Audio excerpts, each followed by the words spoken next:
ರಾಷ್ಟ್ರಗಾರರು ಅನ್ನೋಕ್ಕಿಂತ ಇತಿಹಾಸ ತಿಳಿದಿರೋರು. ಹೌದು ಸರ್. ಜ್ಞಾನ ಭಂಡಾರ ಅಂತ ಹೇಳಿದ್ರೆ ತಪ್ಪಾಗಲಾರ್ದು.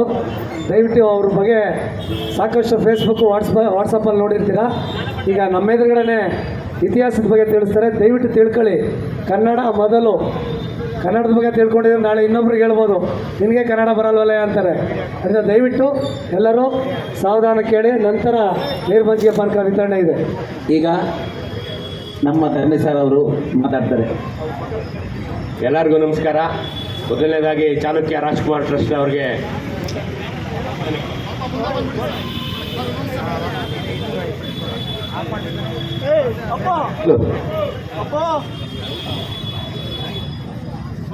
ಹಲೋ ಚೆಕ್ ಹಲೋ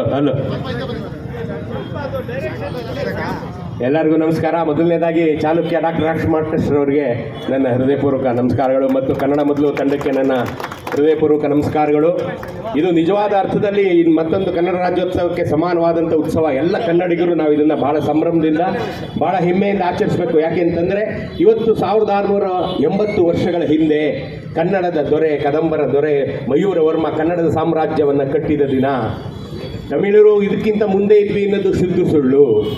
ನಾವು ಕನ್ನಡದವರೇ, ಅವರಷ್ಟೇ ಸರಿಸಮವಾಗಿ ನಾವು ಅವ್ರಿಗಿಂತ 100 ವರ್ಷ ಮುಂಚೆ ನಾವು ಸಾಮ್ರಾಜ್ಯವನ್ನು ಕಟ್ಟಿ ಪಲ್ಲವರಿಗೆ ಸಡ್ಡು ಹೊಡೆದು ನಿಂತು ನಾವು ಸ್ವತಂತ್ರ ಸಾಮ್ರಾಜ್ಯವನ್ನು ಕಟ್ಕೊಂಡಿದ್ದೀವಿ. ನಾವು ಯಾರ ಕೈ ಕೆಳಗೂ ಬಾಳಲಿಲ್ಲ. ಇಲ್ಲಿವರೆಗೂ ನಾವು ಕೆಳಗೂ ಬಾಳುವಂಥ ಅವಶ್ಯಕತೆ ನಮ್ಗೆ ಇಲ್ಲಿವರೆಗೂ ಬರಲಿಲ್ಲ. ಇದು ಏನಾಗುತ್ತೆ, ಈಗ ನಾವು ಹಿಂದಿ ವಲಸಿಗರನ್ನ ದೂರ ಓಡಿಸಿ ಅನ್ನೋ ಒಂದು ಭರದಲ್ಲಿ ನಾವು ದಕ್ಷಿಣ ಭಾರತದವ್ರನ್ನ ಅಪ್ಕೊಂಡ್ರೆ ಇವರು ಬಂದು ಪುನಃ ನಮ್ಮ ಮೇಲೆ ಕೂತ್ಕೊಂಡು ಸವಾರಿ ಮಾಡುವಂಥ ಪ್ರಯತ್ನಗಳು ಮಾಡ್ತಾ ಇದ್ದಾರೆ. ಅದೆಲ್ಲ ಸುಳ್ಳು. ನೋಡಿ, ನಾವು ಕನ್ನಡ ಅಂತ ಬಂದಾಗ ಯಾಕೆ ನಾವು ಡಾಕ್ಟರ್ ರಾಜ್ಕುಮಾರ್ ಅವ್ರನ್ನೇ ನೆನೆಸ್ಕೋಬೇಕು ಅಂತ ಅಂದರೆ, ಒಂದೊಮ್ಮೆ ಡಾಕ್ಟರ್ ರಾಜ್ಕುಮಾರ್ ಅವರು ಚಿತ್ರರಂಗದಲ್ಲಿ ಇಲ್ಲದೇ ಇದ್ದಲ್ಲಿ ಇಡೀ ಕನ್ನಡ ಚಿತ್ರರಂಗದ 75 ವರ್ಷಗಳ ಹಿನ್ನೆಲೆ ಗಾಯನ ಬರೀ ಹೊರಗದವರೇ ಮಾಡ್ತಾ ಇದ್ರು. ನೀವೊಂದ್ಸಲಿ ನೋಡಿ, ರಾಜ್ಕುಮಾರ್ ಅವರು ಬರೋದಕ್ಕೆ ಮುಂಚೆ ಕನ್ನಡ ಚಿತ್ರರಂಗದಲ್ಲಿ ಹಿನ್ನೆಲೆ ಗಾಯಕರು ಯಾರ್ಯಾರಿದ್ರು ಅಂತ ನೋಡಿ.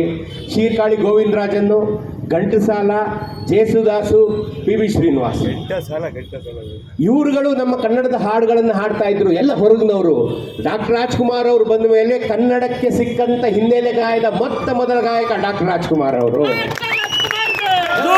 ಡಾಕ್ಟರ್ ರಾಜ್ಕುಮಾರ್ ಅವರು ಬರಲಾಗಿ ಕನ್ನಡದ ಗೀತೆಗಳು, ಕನ್ನಡದ ಭಾವಗೀತೆಗಳು, ಕನ್ನಡದ ಭಕ್ತಿಗೀತೆಗಳು, ಚಿತ್ರಗೀತೆಗಳು ಇವತ್ತು ಮನೆ ಮನಸ್ಸುಗಳನ್ನು ತಲುಪಿರೋದಕ್ಕೆ ಕಾರಣ ಕನ್ನಡಿಗ ಡಾಕ್ಟರ್ ರಾಜ್ಕುಮಾರ್ ಅವರು. ಹಾಗಾಗಿ ನಾವು ಅವರನ್ನ ನೆನ್ಕೋಬೇಕು. ಕನ್ನಡದವ್ರಿಗೆ ಕನ್ನಡದವರೇ ಬೆಳೆಸದೇ ಇದ್ರೆ ನಮ್ಮನ್ನ ಮತ್ತಾರು ಬೆಳೆಸಲ್ಲ. ಕನ್ನಡದವರೇ ಕಾಪಾಡ್ಕೊಳ್ಬೇಕು. ಆ ನಿಟ್ಟಿನಲ್ಲಿ ಇಂಥ ಪ್ರತಿಯೊಂದು ಕಾರ್ಯಕ್ರಮವನ್ನು ಕನ್ನಡ ಸಾಮ್ರಾಜ್ಯದ 1680ನೇ ವರ್ಷದ ಸಂಭ್ರಮಾಚರಣೆ, ಕನ್ನಡ ರಾಜ್ಯೋತ್ಸವ, ಚಾಲುಕ್ಯ ವಿಜಯೋತ್ಸವ ಮತ್ತು ಕೃಷ್ಣದೇವರಾಯರ ಪಟ್ಟಾಭಿಷೇಕ, ನಾಲ್ವಡಿ ಇವಾಗ 4ನೇ ತಾರೀಕು, ಮುಂದಿನ ವಾರ 4ನೇ ತಾರೀಕು ನಾಲ್ವಡಿ ಕೃಷ್ಣರಾಜ ಒಡೆಯರ ಜಯಂತಿ ಬರ್ತಾ ಇದೆ. ಪ್ರತಿಯೊಂದನ್ನು ನಾವು ಇಷ್ಟೇ ಸಂಭ್ರಮದಿಂದ ಆಚರಿಸಿ ಕನ್ನಡದಲ್ಲಿ, ಕನ್ನಡಿಗರ ಮನಸ್ಸಿನಲ್ಲಿ ನಾವು ಕನ್ನಡಿಗರು ಎಲ್ಲರಿಗಿಂತ ಮೇಲಿದ್ದೀವಿ. ಕನ್ನಡಿಗರು ಈ ಭೂಮಿಯ, ಈ ಭಾರತ ದೇಶದ ಯಜಮಾನರು. ಇದನ್ನು ಚೆನ್ನಾಗಿ ತಿಳ್ಕೊಳ್ಳಿ. ಕನ್ನಡಿಗರು ಈ ದೇಶದ ಯಜಮಾನರು. ನಾವು ಎಲ್ಲರನ್ನು ಕರೆದು ಇಲ್ಲಿ ನಾವು ಆಶ್ರಯ ಕೊಟ್ಟಿದ್ದೀವಿ. ಹಾಗಾಗಿ ನಾವು ಯಾರ ಮುಂದೆನೂ ನಾವು ತಲೆ ತಗ್ಗಿಸೋ ಅವಶ್ಯಕತೆ ಇಲ್ಲ. ನಾವು ಎಲ್ಲರಿಗೂ ಯಜಮಾನರು. ನಾವು ಎಲ್ಲರಿಗಿಂತಲೂ ಮೇಲಿದ್ದೀವಿ. ಯಾರ ಮರ್ಜಿಯಲ್ಲೂ ನಾವು ಇರೋ ಥರ ಇಲ್ಲ. ಕನ್ನಡಿಗರು ಹೆಮ್ಮೆಯಿಂದ ಎದೆ ಎತ್ಕೊಂಡು ಓಡಾಡಬೇಕು.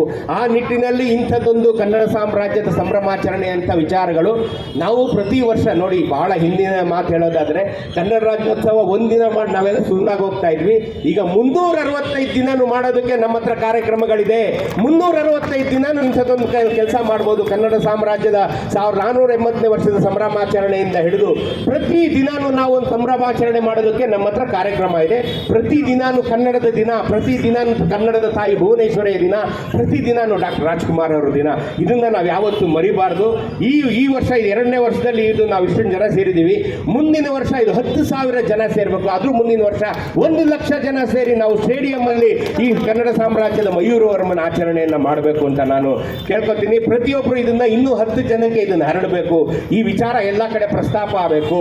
ಕನ್ನಡದ ಮೇಲೆ ಆಗ್ತಾ ಇರತಕ್ಕಂಥ ದಬ್ಬಾಳಿಕೆ, ಕನ್ನಡದವ್ರನ್ನ ತುಳಿಬೇಕು ಅಂತ ಹಿಂದಿಯವರು, ನಾರ್ತ್ ಇಂಡಿಯನ್ಸ್, ಈಗ ನೋಡಿ ಬೆಂಗಳೂರಲ್ಲಿ 2 ದಿನ ಮಳೆ ಬಂದರೆ, ಎಲೆಕ್ಟ್ರಾನಿಕ್ ಸಿಟಿನಲ್ಲಿ ಮತ್ತೆ ಮಾನ್ಯತೆ ಟೆಕ್ ಪಾರ್ಕಲ್ಲಿ ನೀರು ಬಂದರೆ ಇಡೀ ಭಾರತದಲ್ಲಿ ಅದನ್ನು ಆಡ್ಕೊಂಡು ನಗ್ತಾರೆ. ನಿಮ್ಗೆ ಗೊತ್ತಿರಲಿ, ಈ ಬೆಂಗಳೂರನ್ನ ಕೆಳಗಡೆ ತಗೋಬೇಕು, ಬೆಂಗಳೂರನ್ನ ಡಿಫೇಮ್ ಮಾಡಬೇಕು, ಬೆಂಗಳೂರಿಗರನ್ನ, ಕನ್ನಡಿಗರನ್ನ ಅವಮಾನ ಮಾಡಬೇಕು ಅಂತ ಇಡೀ ಭಾರತದೆಲ್ಲೆಡೆ ಹಿಂದಿ ಸಾಮ್ರಾಜ್ಯದ ಮೇಮರ್ಸ್ಗಳು ಇಡೀ ಭಾರತದೆಲ್ಲೆಡೆ ಬೆಂಗಳೂರಿಗೆ ಕೆಟ್ಟ ಹೆಸರು ತರುವಂಥ ಪ್ರಯತ್ನ ಮಾಡ್ತಾರೆ. ಆದರೆ ಬಾಂಬೆನಲ್ಲಿ, ಕಲ್ಕತ್ತಾದಲ್ಲಿ, ಮದ್ರಾಸಲ್ಲಿ ಇಡೀ ಊರ್ಗೂರೇ ಮುಳುಗೋಗ್ತಾ ಇದ್ರೆ save Bombay, pray for Chennai ಅಂತ ಮಾಡ್ತಾರೆ. ಅರ್ಥ ಮಾಡ್ಕೊಳ್ಳಿ, ನಾವು ಕನ್ನಡಿಗರು ಗೊತ್ತಿಲ್ಲದೆ ಇದಕ್ಕೆ ನಾವು ಬಿದ್ದೋಗ್ತೀವಿ. ನಾವು ಕನ್ನಡಿಗರು ಎಲ್ಲರಿಗಿಂತ ಮೇಲಿದ್ದೀವಿ.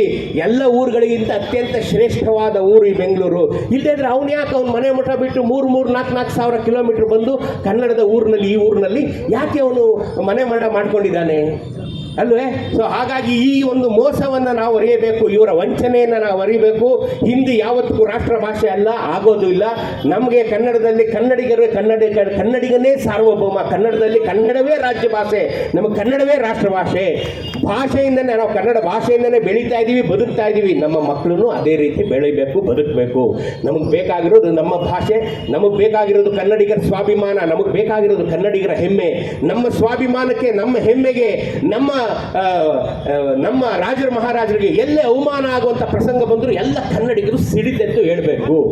ಮತ್ತೆ ಇನ್ನೊಂದು ವಿಚಾರ ನಾನು ಹೇಳ್ತೀನಿ ನೋಡಿ, ಒಂದು ಯುದ್ಧ ಆದಾಗ ಯುದ್ಧ ಭೂಮಿಯಲ್ಲಿ ನಿಂತು ಯುದ್ಧ ಮಾಡೋನು ಮಾತ್ರವೇ ಸೈನಿಕ ಅಲ್ಲ, ಅವನಿಗೆ ಅಡುಗೆ ಮಾಡಿಕೊಡೋನು, ಅವನಿಗೆ ಶಸ್ತ್ರಾಸ್ತ್ರ ಗುರಿ ಮಾಡಿಕೊಡೋನು, ಅವನ ಜೊತೆ ಹಿಂದೆ ನಿಂತ್ಕೊಂಡು ಸಪೋರ್ಟ್ ಮಾಡೋನು, ಅವನು ಒಬ್ಬ ಸೈನಿಕ. ಹಾಗೇನೆ ಇಲ್ಲಿ ನಾವು ಇಷ್ಟು ಜನ ಇದ್ದೀವಿ ಮಾತ್ರನೇ ಕನ್ನಡ ಹೋರಾಟಗಾರರಲ್ಲ. ಈಗ ನಮಗೆ ಯಾರ್ಯಾರು ಸಪೋರ್ಟ್ ಮಾಡ್ತಾರೆ ಎಲ್ಲರೂ ಕನ್ನಡ ಹೋರಾಟಗಾರರೇ. ಮನೆಯಲ್ಲಿ ಕೂತ್ಕೊಂಡು ನಮಗೆ ಕನ್ನಡಕ್ಕೆ ಜೈ ಅಂತಾರಲ್ಲ, ಅವರು ಸಹ ಕನ್ನಡ ಹೋರಾಟಗಾರರೇ, ಅವ್ರಿಗೂ ಅಷ್ಟೇ ಗೌರವ ಕೊಡಬೇಕು. ಇಲ್ಲಿ ಬಂದು ನಿಂತ್ಕೊಂಡು ಮಾಡಿದವರು ಮಾತ್ರವೇ ಕನ್ನಡ ಹೋರಾಟಗಾರರು ಅನ್ಕೋಬೇಡಿ.